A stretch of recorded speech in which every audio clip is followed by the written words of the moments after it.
जय हिंद दोस्तों। तो चलिए आज की क्लास में मैं आपको बता रहा हूँ मेल रिप्रोडक्टिव सिस्टम यानी नर जनन तंत्र के बारे में और विस्तार से। ये लेक्चर यदि आप क्लास 10th में हैं तब पर भी प्रभावशाली है, यदि आप क्लास 12th में हैं तब पर भी प्रभावशाली है। ठीक है, तो चलिए हम बिना देरी के ये वीडियो को स्टार्ट करते हैं और आप लोग देखना स्टार्ट कीजिए और अच्छे से समझना स्टार्ट कीजिए। शानदार तरीके से समझाते हुए चल रहे हैं। ठीक है, तो यहाँ पर देखिए, इसके मुख्य तौर पर हम बात करते हैं। देखिए दोस्तों, यहाँ पर ये आपका मेल रिप्रोडक्टिव सिस्टम है। ठीक है, वैसा सिस्टम जो सेक्स में हेल्प करता है। किस में हेल्प करता है? सेक्स में हेल्प करता है। वो उस सिस्टम के बारे में हम पढ़ने जा रहे हैं। यानी इस रिप्रोडक्टिव सिस्टम, इस जनन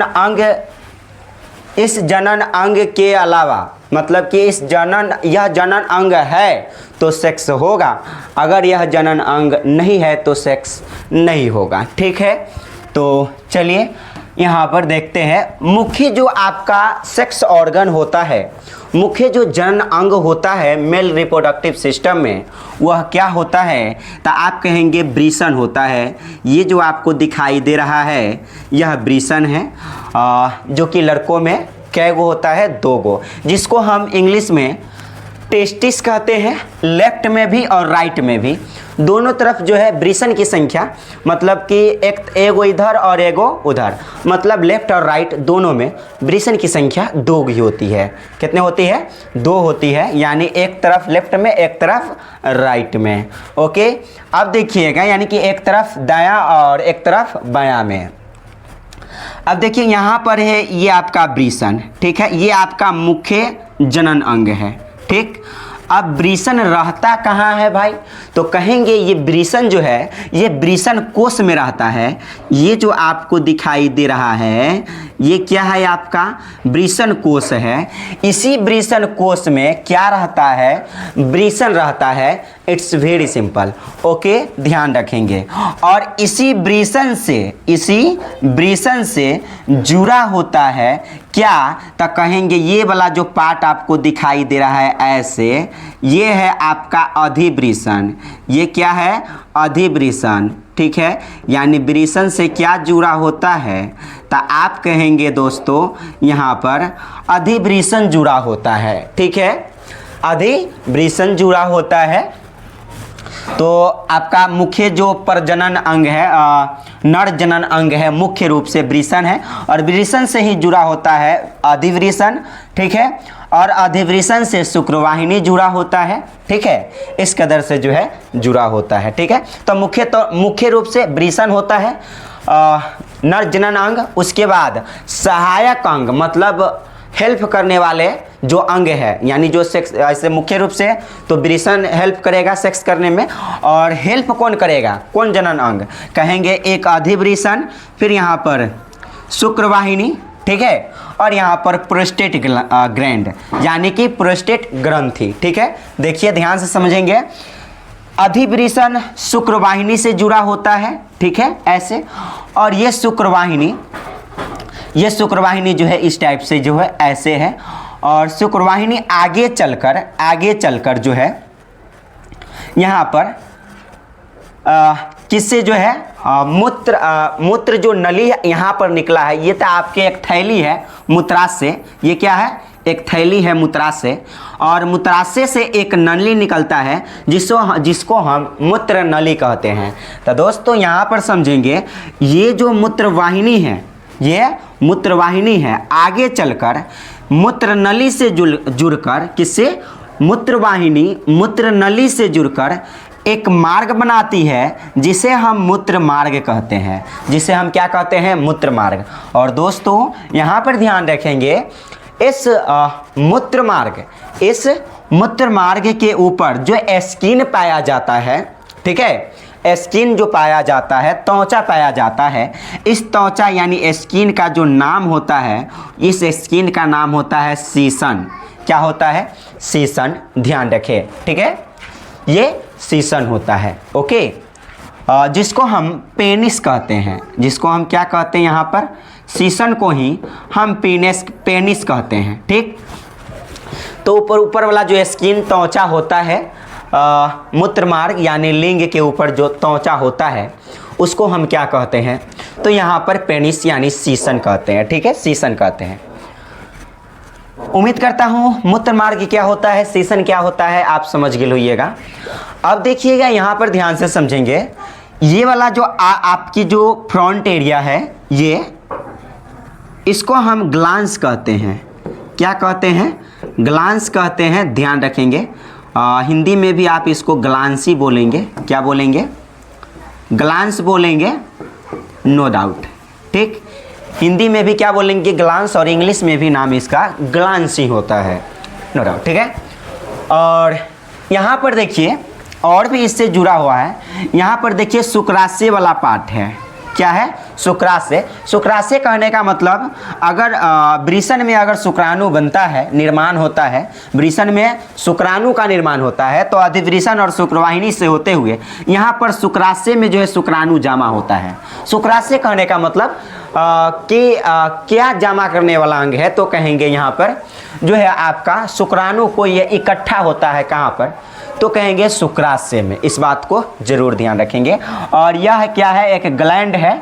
ठीक है, जो शुक्रवाहिनी और मूत्रनली जो दोनों से जुड़ा होता है। ठीक है, जिसको हम प्रोस्टेट ग्लैंड कहते हैं। ठीक, चलिए अब हम एक एक चीज़ के बारे में अच्छे से पढ़ते हैं। उम्मीद करता हूँ आपको ये डायग्राम जो हमने समझाया वह समझ में आया होगा। ठीक है, चलिए अब इसके बारे में सारा का सारा चीज़ लिखा हुआ है, हम लोग समझ लेंगे। ठीक है, चलिए यहाँ पर देखिए, कहा नर जनन तंत्र का मुख्य अंग वृषण है, जो कि पहले हमने बता दिया, मुख्य अंग वृषण है। सहायक नर जनन अंग कौन कौन है, अधिवृषण है, शुक्रवाहिनी है और प्रोस्टेट ग्लैंड है, यानी प्रोस्टेट ग्रंथि है। ठीक है, शुक्रवाहिनी, अधिवृषण, शुक्रवाहिनी और प्रोस्टेट ग्रंथि। कौन कौन, कहेंगे सहायक नर जनन अंग, अधिवृषण यहाँ पर है, ये जो है आपका ये लंबा वाला जो ऐसे है ये शुक्रवाहिनी है। ठीक है, शुक्रवाहिनी। और यहाँ पर जो ऐसे आएंगे, यहाँ तक खैर मूत्र नलिका है, यहाँ पर ऐसे मूत्राशय से जो है जुड़ा हुआ है। इसी मूत्र नलिका से मूत्र यानी पेशाब आकर के मूत्राशय में इकट्ठा होता है। और उसके बाद आगे बढ़ेंगे तो आपको क्या मिलेगा, इस शुक्रवाहिनी से जुड़ा हुआ, किससे जुड़ा हुआ, तो कहेंगे आप इस शुक्रवाहिनी से जुड़ा हुआ क्या मिलेगा यहाँ पर, तो शुक्राशय मिलेगा। समझ रहे हैं, ये शुक्रवाहिनी से जुड़ा हुआ शुक्राशय मिलेगा। जबकि प्रोस्टेट ग्लैंड जो है ये मूत्र नलिका और शुक्रवाहिनी दोनों से जो है जुड़ा होता है, यहाँ पर देख सकते हैं। ठीक है, चलिए अब यहाँ पर देखिए आपको सहायक अंग भी पता चल गया, अधिवृषण, शुक्रवाहिनी और प्रोस्टेट ग्रंथि है यानी ग्लैंड है। अब यहाँ पर देखिए वृषण के बारे में पढ़ते हैं। मुख्य अंग आपके पास वृषण था तो वृषण पढ़ना अनिवार्य बनता है। देखिए इसकी संख्या 2 होती है। इसकी संख्या कितनी होती है, 2 होती है। इसी वृषण में शुक्राणु का निर्माण होता है। ठीक है, यह उदर गुहा के बाहर वृषण कोश में स्थित होता है। इट्स वेरी सिंपल कि यह इसकी संख्या 2 होती है और इसी वृषण में जो है शुक्राणु यानी स्पर्म का निर्माण होता है। और शुक्राणु है तभी जो है शुक्राणु, अगर मान लीजिए शुक्राणु जो है हम लोगों में क्या है, मेन फैक्टर है जो है। अगर शुक्राणु अगर किसी में नहीं है, मतलब कि अगर शुक्राणु कमज़ोर है तो वह बच्चा पैदा नहीं होता है, बच्चे जो है कंसीव नहीं कर पाएगा। ठीक है, यानी बच्चे को कंसीव करवाने के लिए शुक्राणु मजबूत होना चाहिए। ठीक है, और वृषण में जो है शुक्राणु का जो निर्माण होता है वह लाखों करोड़ों की संख्या में, लाखों की संख्या में होता है, जिसको आप गिनती नहीं कर सकते हैं। यानी मुख्य रूप से वृषण में जो है शुक्राणु का निर्माण होता है। और शुक्राणु कैसा दिखता है तो आप यहाँ पर देख सकते हैं, जैसे हम बता देते हैं वैसा ही जो है शुक्राणु आपका दिखता है। सेम जो ऐसे, जैसे आप जो है बेंग मछली का नाम सुने होइएगा, जैसे बेंग मछली और शुक्राणु में थोड़ा भी अंतर नहीं होता है। ठीक है, तो ये है हमारे पास शुक्राणु जो मेल में पाया जाता है, पुरुष में पाया जाता है। ठीक है, विस्तृत चर्चा आगे करेंगे, टेंशन ना लीजिए। ठीक है, चलिए तथा यह उदर गुहा के बाहर वृषण कोश में स्थित होता है। बस यह वृषण कहाँ स्थित होता है? ये हमारा उदर यानी पेट है, यानी पेट के जस्ट बाहर, यानी कहाँ स्थित होता है? वृषण कोश में। ठीक है, कहेंगे दोस्त यहाँ पर बाहर क्यों स्थित होता है? क्योंकि देखिए हमारे बॉडी का जो टेम्परेचर है, तापमान, हमारे बॉडी का जो टेम्परेचर यानी तापमान है 37 डिग्री सेल्सियस होता है सामान्य तौर पर, और इसका जो तापमान है शुक्राणु का तापमान वह 34 डिग्री सेल्सियस के आसपास होता है। तो बताइए शुक्राणु का तापमान कम है और हमारे बॉडी का तापमान अधिक है, तो शुक्राणु हमारे अगर बॉडी के अंदर रहता था, शुक्राणु सिंपल सी मतलब है वह बांझपन हो जाता है, यानी बांझ हो जाता है, या तो वो टेम्परेचर हाई की वजह से मर जाता है। यानी कि आप यूँ समझ सकते हैं दोस्तों कि बाहर इसलिए स्थित होता है क्योंकि इसका टेम्परेचर कम होता है, हमारे बॉडी के टेम्परेचर से शुक्राणु की टेम्परेचर जो है वह कम होता है। ठीक है, इस बात को आप ध्यान रखेंगे। ओके, चलिए, क्योंकि शुक्राणु का निर्माण तो वृषण में ही होता है, इसलिए यहाँ पर बाहर स्थित होता है वृषण कोश में। चलिए, अब यहाँ पर वृषण कोश में इसलिए उपस्थित होता है क्योंकि शुक्राणु का तापमान शरीर के तापमान से कम होता है। अभी हमने बता दिया है इसके बारे में। वृषण से टेस्टोस्टेरोन हार्मोन स्रावित होता है। बात सही है, आपका जो वृषण है, टेस्टिस है, उससे एक स्पेशल हार्मोन का स्राव होता है जिसको हम टेस्टोस्टेरोन कहते हैं। क्या कहते हैं? टेस्टोस्टेरोन। यह हार्मोन शुक्राणु उत्पादन नियंत्रण के साथ साथ लड़कों में यौवनावस्था के लक्षण को भी नियंत्रित करता है। यानी कि आप कहेंगे शुक्राणु उत्पादन के नियंत्रण के साथ साथ लड़कों में यौवना अवस्था के लक्षण को भी नियंत्रित करता है। यौवना अवस्था के लक्षण करने का मतलब जब आप जवान होते हैं, ठीक है, तो आपका जो माइंड में जो है, दिमाग में बहुत सारे गलत भावना, मतलब कि लड़की के प्रति संवेदनशीलता, ठीक है, स्वाभाविक सी बात है कि जब यौवना अवस्था में कोई भी लड़का आता है तो जो है अट्रैक्शन होता है एक, ठीक है, फीलिंग्स आती है लड़की के प्रति, ठीक है, उन सभी का जो नियंत्रण होता है, ठीक है, वह कौन करता है? तो यहाँ पर जो है टेस्टोस्टेरोन, वो स्रावित भी हार्मोन जो है वो रिएक्ट भी होता है और नियंत्रण भी करता है, दोनों का काम करता है, नियंत्रण भी करता है टेस्टोस्टेरोन। ठीक है, तो उम्मीद करता हूँ आपको जो है ये समझ में आ गया होगा। अब यहाँ पर देखिएगा, अगली बात है शुक्राणुओं का मोचन शुक्रवाहिकाओं द्वारा होता है। ठीक है, शुक्राणुओं का मोचन कहने का मतलब है स्राव होना, शुक्राणु को बाहर निकालना। ठीक है, शुक्राणुओं का मोचन शुक्रवाहिकाओं द्वारा होता है। बात सही है। यहाँ पर जो आप एक नली देखे हैं भैंस की, जिसको हम भैंस की ट्यूब बोल सकते हैं, भैंस की ट्यूब यानी कि शुक्रवाहिका, इसी में है जो है शुक्राणु का जो है स्राव होता है। It's very simple.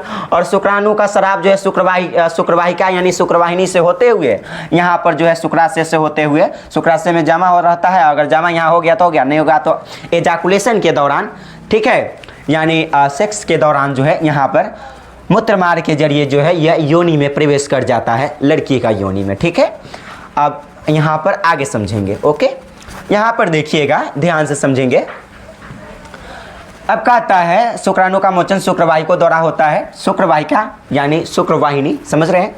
अब कहता है आगे, शुक्रवाहिकाएं मूत्राशय से आने वाली नली से जुड़कर एक नली बनाती है जिसे मूत्र मार्ग कहते हैं। इट्स वेरी सिंपल कि कहा कि शुक्रवाहिकाएं मूत्राशय से आने वाली नली से जुड़कर, ध्यान से समझेंगे, ये जो ये देखिए, कहता है ये जो मूत्रवाहिनी है आपका, ये क्या है? ये जो आपका मूत्रवाहिनी है, ठीक है, ये मूत्रवाहिनी मूत्राशय से आने वाली एक नली, ये क्या है? ये मूत्राशय से आने वाली नली है और ये मूत्रवाहिनी है। ये नली और ये नली जुड़कर एक स्पेशल प्रकार की नली बनाती है जिसको हम मूत्रवाहिनी कहते हैं। सॉरी, मूत्रवाहिनी नहीं, मूत्र मार्ग कहते हैं। क्या कहते हैं? मूत्र मार्ग। वो किस किस से मिलकर बना है? तो कहेंगे आप, इट्स वेरी सिंपल कि शुक्रवाहिनी नली और मूत्राशय से एक नली निकलती है और ये दोनों नली मिल करके एक नली का निर्माण करती है जिसे मूत्र मार्ग कहते हैं। ओके, चलिए आगे समझते हैं। उम्मीद करता हूँ आपको इतना सारा चीज़ जो है समझ में आ गया होगा, ठीक है। और यहाँ पर देखिएगा कुछ और भी बातें हैं, हमने लिखा है मूत्र मार्ग तो आप समझ लिया। शुक्राणु एवं मूत्र दोनों का प्रवाह मूत्र मार्ग द्वारा ही होता है। बात सही है कि शुक्राणु यानी स्पर्म और मूत्र यानी पेशाब दोनों का जो प्रवाह है वह मूत्र मार्ग ही है, ठीक है। इस बात को भी आपको ध्यान रखना है, ठीक। चलिए, शुक्राणु सूक्ष्म संरचनाएं होती है। शुक्राणु क्या है तो आप कहेंगे शुक्राणु सूक्ष्म संरचनाएं है यानी छोटा संरचनाएं है, ठीक है। जिसमें मुख्यतः आनुवांशिक पदार्थ होते हैं तथा एक लंबी पूंछ होती है जो उन्हें मादा जनन कोशिका, ठीक है, मादा जनन कोशिका की ओर तैरने में सहायता करती है। मादा जनन कोशिका कहने का मतलब है कि मादा का जो अंडा होता है वहाँ तक तैरने में हेल्प करता है पूंछ के कारण। हमने पहले ही बता रखा कि ये जो है शुक्राणु, शुक्राणु कैसा होता है तो शुक्राणु कुछ इस टाइप से जो होती है, ठीक है।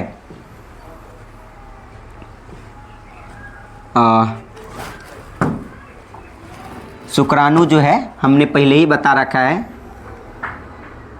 कैसा होता है। तो